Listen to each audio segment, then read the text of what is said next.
Samantala pag-uulat mula naman sa CMN roving reporter sa Mindanao. CNN Live Nation. Willie Boy Ramos, magandang araw sa iyo.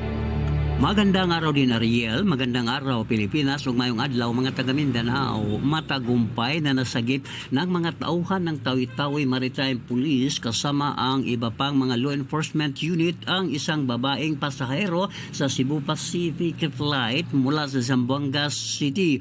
Nakatanggap ang mga otoridad ng impormasyon hinggil sa isang babae na nagbabalak bumiyahe patungong Zaba, Malaysia sa pamamagitan ng backdoor channels. Walang mga travel documents ang naturang babae, pending identity noong magsagawa ang mga otoridad ng profiling kung kaya tinigilan ito at dinala sa First is UYO or ang Special Operations Unit PNP Maritime Group Headquarters sa Bungaw, Tawi-Tawi upang makunan ng pahayag sa investigasyon ni Bungaw, Tawi-Tawi focal person na si Rosabel Solani. Inalok ni umano ang babae ng isang nagngangalang HR Madge na nagtrabaho sa isang call center sa Thailand.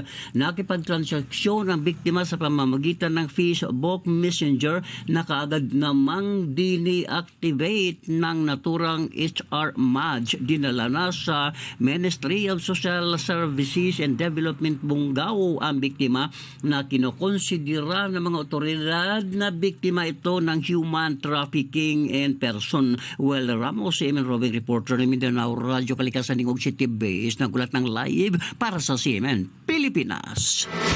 CNN Live Nationwide. Maraming salamat Willie Boy Ramos, ang ating CMN roving reporter sa Mindanao. Samantala